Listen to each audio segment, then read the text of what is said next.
Na primeira aula eu apresentei bem basicamente o que é um lodo ativado, que era realmente assim para quem nunca nem ouviu falar, para poder entender o processo.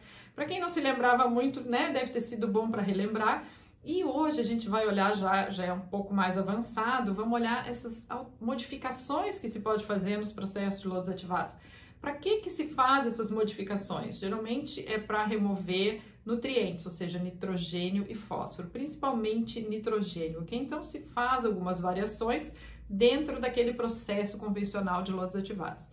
Mas aí, para a gente poder entender essas variações, eu vou dar uma explicação primeiro aqui rápida a respeito do processo biológico de remoção de nitrogênio, ok? Para vocês saberem por que a gente precisa, né, ter uma parte anóxica, uma parte aeróbia. Então vamos dar uma olhada aqui primeiro nesse básico a respeito da remoção de nitrogênio.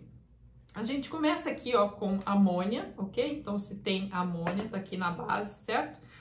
E no meu esgoto sanitário eu tenho amônia presente, provém, né, da urina. A gente tem essa concentração de amônia, geralmente no esgoto sanitário ela fica entre 40 e 60 miligramas por litro.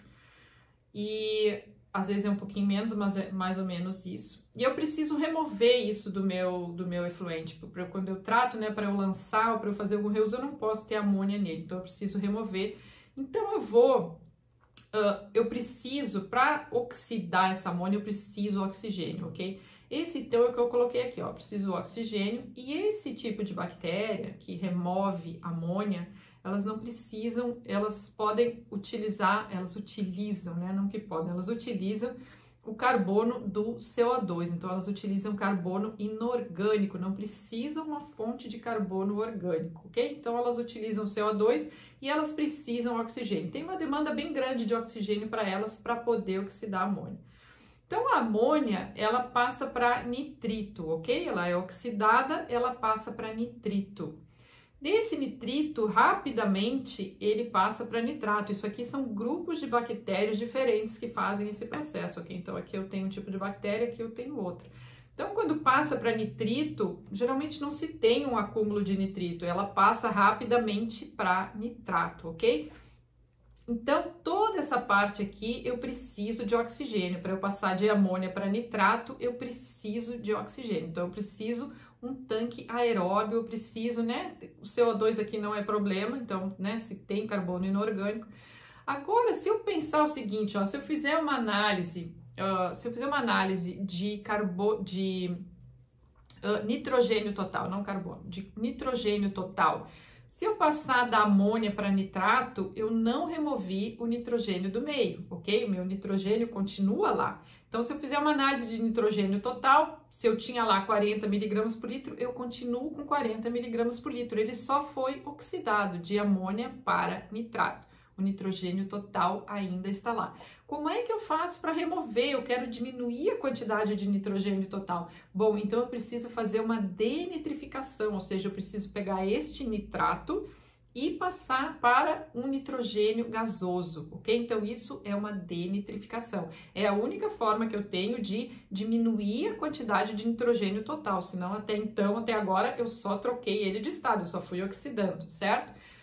Esta fase final, que é a denitrificação, ela não é aeróbia, ela é anóxica, ok? Então, eu não posso ter oxigênio. Se eu tiver oxigênio, esta denitrificação não acontece. Então, eu preciso ter uma fase anóxica, onde eu vou ter somente o nitrato. Por que anóxica? Porque eu tenho oxigênio, mas o oxigênio está ali com o nitrato, ok? Não é oxigênio livre, não é O2.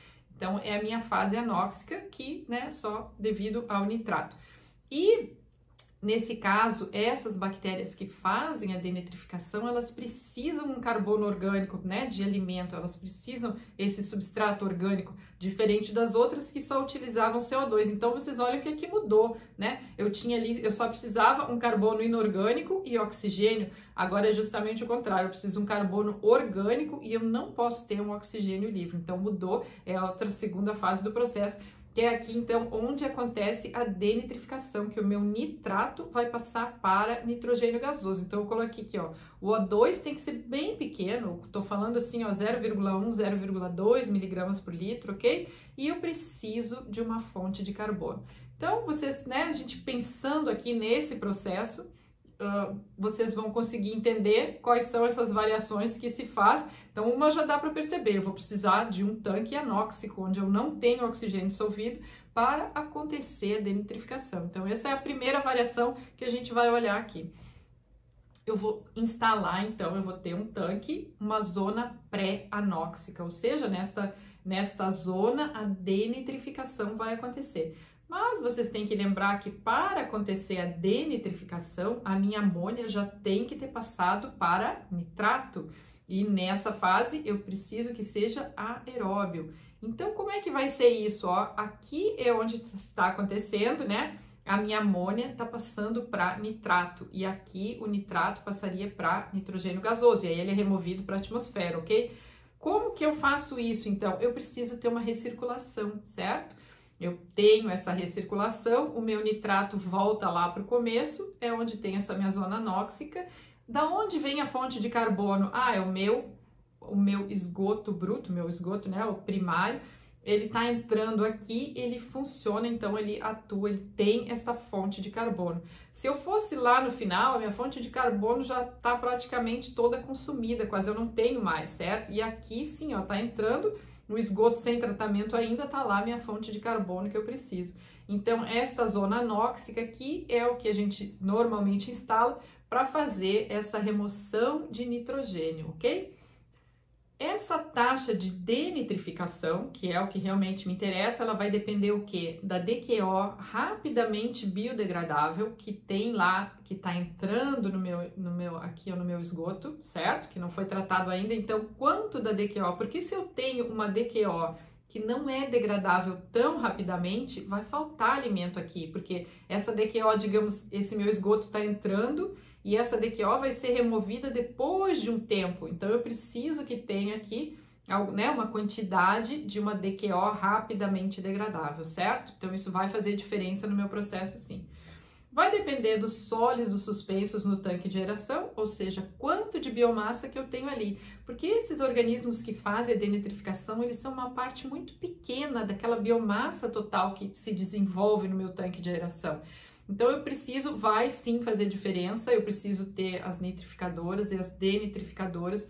Então, isso depende da idade do lodo e também, né, de quanto de sólidos suspensos, quanto de lodo eu tenho no meu reator. Essa quantidade de biomassa também vai fazer diferença, certo? E temperatura. Essas bactérias, elas são muito sensíveis à temperatura, então, quando cai a temperatura no inverno, as reações são mais lentas, a gente precisa manter uma biomassa maior. A taxa de crescimento delas, de reprodução, é mais lenta. Então, eu preciso, é bem dependente disso, certo? De quanto de carbono eu tenho ali que está entrando, um carbono disponível para as bactérias consumirem. Então, isso eu vejo através da minha DQO rapidamente degradável, os meus sólidos no tanque de aeração, sólidos suspensos e a temperatura, ok? Uma outra variação que tem desse processo é o Bardeenfo 4 estágios. Tem Bardeenfo 5 estágios também, mas vamos falar aqui desse Bardeenfo. Então, na verdade, ó, eu tenho o mesmo processo lá inicial, a minha zona anóxica, a minha zona aeróbia, ok? E lá no final eu tenho outra zona anóxica e outra zona anaeróbia. Isso acontece simplesmente para um polimento, porque mais ou menos assim, ó, uns 75% do nitrogênio já é removido lá no começo. E aquelas últimas duas câmaras lá, anóxica e a aeróbia, é simplesmente para fazer um polimento, para remover aquele restante, né, do nitrato que ainda ficou presente ali, certo? Então, para isso é que se tem. Então, assim, ó, já é mais uma sofisticação, já é mais, né, para remover um pouco mais, aumentar mais a eficiência do processo, remover ainda mais esse nitrato. Ou seja, se eu tenho uma restrição muito grande de nitrogênio total para lançar, então essa é uma alternativa então de fazer aquele polimento final, remover um pouco mais, o máximo que eu puder do nitrogênio, certo? E o que pode acontecer é eu não ter carbono suficiente, então eu precisar adicionar uma fonte de carbono. Então, nesse caso aqui, né, se tem metanol, etanol, açúcar, então se tem fontes de carbono que talvez precisa, porque lembra lá, né, precisa daquela fonte de carbono orgânico para remover o nitrogênio, para o nitrato passar para o nitrogênio gasoso. Então, às vezes é preciso adicionar, às vezes lá no começo, quando Se a minha DQO não é adequada, se eu não tenho nada ali que possa ser prontamente consumido, sim, eu vou precisar, né? Se eu tenho, por exemplo, um efluente industrial que é de difícil degradação, talvez não consiga, então talvez eu precise adicionar um carbono que seja mais facilmente degradável para acontecer essa denitrificação. E quando lá, naquela segunda fase lá, que eu já estou naquele polimento, talvez ali a minha DBO, a minha DQO já tenha sido toda consumida, e aí eu preciso adicionar talvez uma fonte de carbono lá no final, certo? Uma outra alternativa que se teria seria fazer o quê? Aquela alimentação escalonada. Então, se eu tenho uma DQO que seja adequada, né, que seja prontamente ali disponível, em vez de eu colocar, e se ela está em quantidade adequada também, em vez de eu adicionar um carbono lá no final, eu posso fazer uma alimentação escalonada. Essa seria uma outra alternativa para se fazer isso, né? Não ter que adicionar um carbono extra, ok? Um outro processo que tem é o que se chama valos de oxidação. Eu também já ouvi falar, chama carrossel, tem gente que chama carrossel, tem gente que chama valos de oxidação, mas acho que entendo que basicamente é o mesmo processo. O que se tem aqui, então? Se tem um tanque que o efluente ele fica circulando ali, né? Tipo bem como um carrossel mesmo. Eu tenho um aerador, então meu aerador ele estaria representado aqui, certo? Então em um local. Como é que eu faço? Como é que eu consigo aqui ter uma área aeróbia e uma área anóxica? Então, se vocês pensarem perto do aerador, ali na proximidade, eu tenho um oxigênio dissolvido de 1,5, por exemplo, 1,5, 2, ok? Então, o meu aerador está localizado lá na ponta, na extremidade do meu tanque, e esse efluente, então, ele vai, né, se deslocando ao longo do reator, ele entrou ali, ele vai se deslocando, mas lá na outra extremidade o oxigênio já caiu, certo? Porque foi sendo consumido, então lá na outra extremidade do tanque o meu oxigênio dissolvido vai ser bem pequeno, vai ser 0,5. Pode acontecer de eu ter um outro aerador na outra extremidade, isso depende realmente do projeto, tem uns projetos que só tem um aerador, e esse aerador pode ser ainda aquele com pás, né? Ou pode ser um aerador superficial. Nesse processo aqui não se utiliza difusores, realmente por quê? Porque este aerador superficial, ele impulsiona também todo o efluente, é que ele faz esse efluente ficar se movimentando, ficar circulando e manter a biomassa. Como eu botei aqui nesse esquema também, a gente também precisa, né, misturadores ou propulsores para poder manter o efluente circulando aqui. É muito importante porque isso é o que me mantém a minha biomassa em mistura. A gente precisa manter a biomassa em contato com o efluente, então eu preciso manter tudo em suspensão. Isso aqui, esses tipos de processo como lodos ativados, é o que se chama de leito suspenso, é justamente isso. Toda a minha biomassa, ela está em suspensão, então eu não posso deixar sedimentar. A velocidade aqui no caso, ela tem que ser bem alta, tem que ser autossuficiente para não deixar o lodo sedimentar no tanque, ok? Então se coloca esses propulsores, essas turbinas ou um misturador para nessas partes do tanque, se são tanques muito longos, para garantir que esteja tudo em suspensão e fluindo. Então existe uma velocidade mínima que se precisa trabalhar assim. Esse tipo de processo já se trabalha com é um tempo de residência maior, já se trabalha com idade do lodo maior, certo? Mas é um processo muito, muito estável. Então é isso aqui que se tem, na verdade.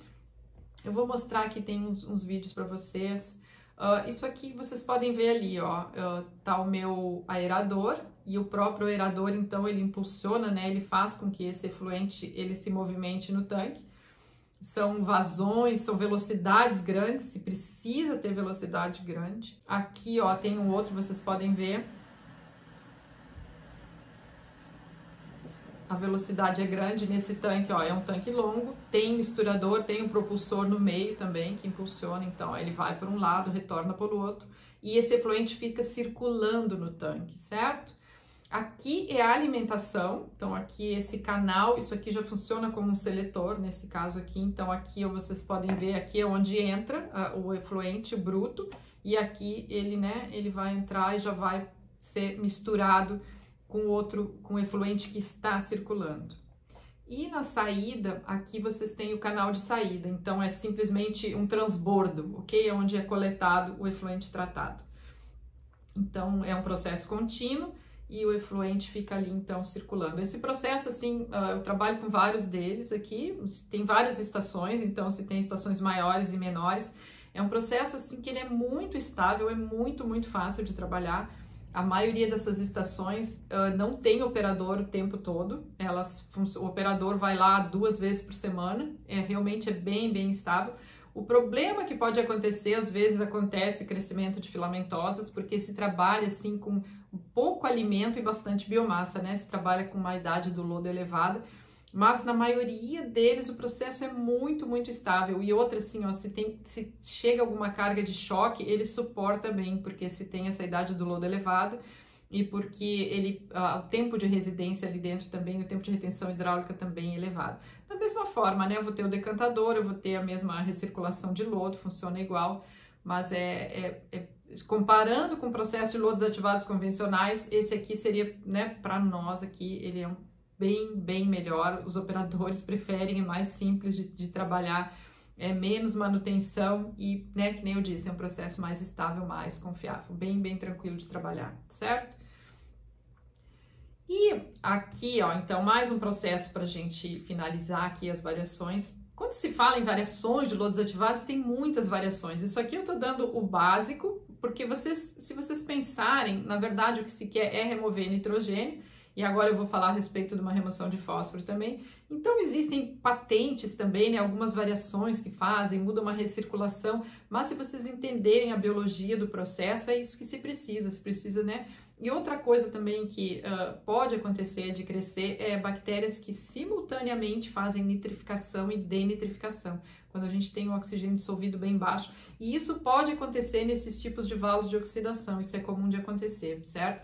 Então, aí é uma economia bem grande de energia, né, por causa da aeração. Então, passa direto de amônia, já denitrifica, ok? Simultânea, né? E não é tão simples de se desenvolver. O problema é que se trabalha com oxigênio dissolvido bem baixo e aí pode acontecer de crescer filamentosas também. E aí o efluente não sedimenta adequadamente, ok? Daí a gente pode ter problema lá na sedimentação, ok? E vamos dar uma olhada aqui nesse último processo, que aí eu vou estar removendo fósforo também de forma biológica.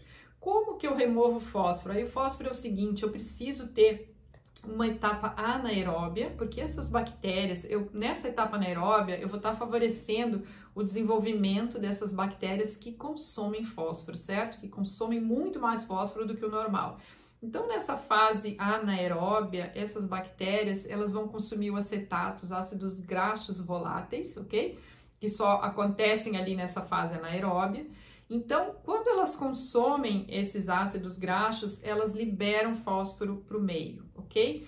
E quando elas são submetidas a uma condição aeróbia, elas vão puxar de volta esse fósforo do meio, só que elas consomem esse fósforo numa quantidade muito maior do que o que elas liberaram naquela etapa anaeróbia. Então, assim é que elas fazem, né, essa retirada, elas consomem esse fósforo numa concentração muito maior. Então, o que se faz é submeter essas bactérias a condições anaeróbias e aeróbias, e nessa variação, então, libera o fósforo para o meio e depois, né, consome esse fósforo, mas numa quantidade muito maior. E o fósforo, ele é liberado do sistema com o descarte de lodo. Por quê? Porque eu vou ter bactérias com muito mais fósforo acumulado nas células delas, e este lodo eu vou descartar. Se eu não descartar o lodo do sistema, eu tô só recirculando o fósforo, ok? Porque se a gente pensar com o nitrogênio ele vai para a atmosfera, ele é eliminado do processo, certo? Ele é gasoso,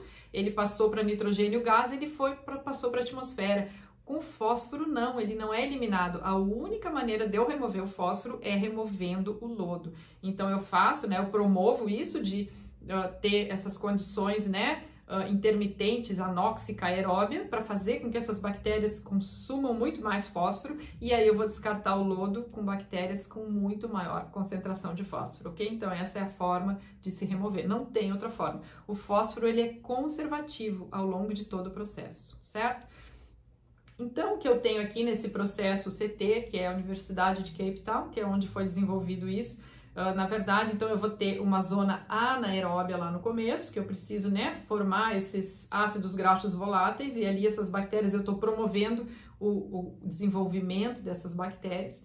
Aí depois eu passo por uma zona anóxica e uma zona aeróbia. Se vocês olharem a recirculação de lodo, ele volta lá para a zona aeróbia. Mas aí o que eu preciso? Lembra, eu preciso ter uma recirculação da zona aeróbia para a anóxica, ok? E aí eu coloco outra recirculação da anóxica para a anaeróbia. Então assim é uma forma de remover tanto fósforo quanto nitrogênio. O meu nitrogênio é removido lá no final e o meu fósforo, então, né, lembra? Eu vou remover o fósforo com o descarte de lodo, certo?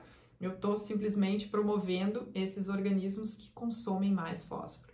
Então, tem uma foto aqui para vocês, é uma estação que a gente tem, que é bem isso que acontece. A gente tem, então, o primeiro tanque, ele é anaeróbio, o segundo tanque anóxico e o terceiro tanque aeróbio, ok? Sempre vai se querer que o último tanque seja aeróbio, sempre, até tanto no processo, né, tanto para nitrogênio como para fósforo.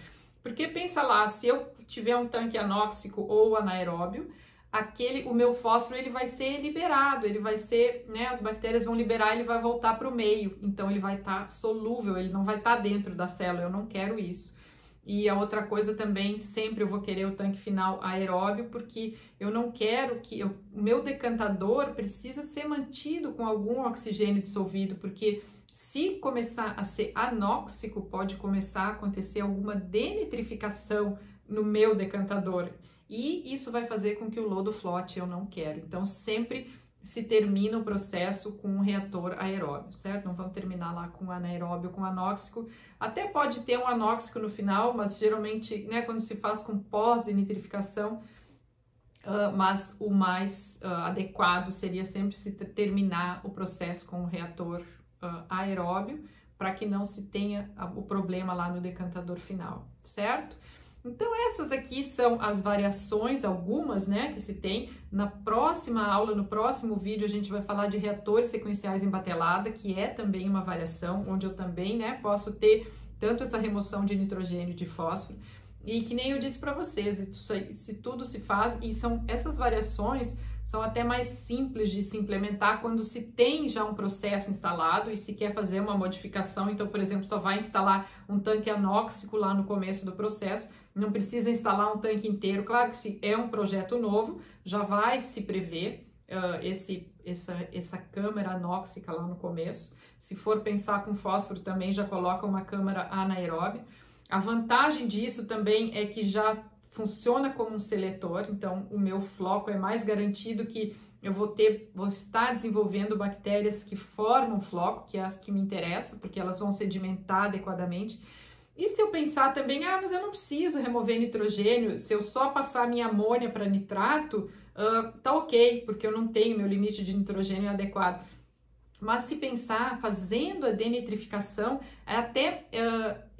economicamente é mais viável, porque naquela zona anóxica, se a gente pensar, eu já estou removendo a DBO, já estou removendo o DQO. Então, aquilo que eu precisaria de uma aeração para remover, eu já estou removendo de uma forma anóxica. Então, eu tenho esta economia de energia com aeração de toda forma. Mesmo que eu não precisasse denitrificar, é vantajoso sempre já projetar para fazer a denitrificação. E tem outra coisa, quando eu passo de amônia para nitrato, eu consumo alcalinidade, tem um consumo de alcalinidade, ou seja, o pH cai. Mas quando eu faço a denitrificação, eu já recupero parte dessa alcalinidade, então já é um pH, então eu estou recuperando a alcalinidade e eu já estou fazendo uma degradação da minha matéria orgânica, certo? Que eu estaria gastando oxigênio, gastando energia com aeração e que eu posso remover de forma anóxica. Ok, gente? Então, acho que aqui a gente, né, conseguiram pegar por que se faz essas variações. Sempre a gente, então, tá visando, né, remover nitrogênio, remover fósforo. Precisa, sim. Talvez efluente industrial que não tenha problema de nitrogênio e fósforo, que tenha que adicionar nutrientes, então não precisa isso, pode ter simplesmente um lodo ativado convencional, sem ter câmaras anóxicas aeróbias, anaeróbias, ok? para efluente industrial, para efluente doméstico sim vai precisar. Aquele meu processo de valo, de oxidação ou carrossel é super estável, é um processo bem tranquilo. Qual é o problema ali? Eu vou ter um custo maior com aeração, porque eu tenho, né, um lodo com uma idade mais avançada, eu tenho um tempo de retenção maior ali dentro, então eu tenho esse gasto, acho que o gasto com aeração vai ser maior, mas se pensar em termos de manutenção é muito menor, é muito mais reduzido. E na próxima aula, então, reatores sequenciais em batelada. Agradeço a todo mundo que está participando e vejo vocês na próxima aula.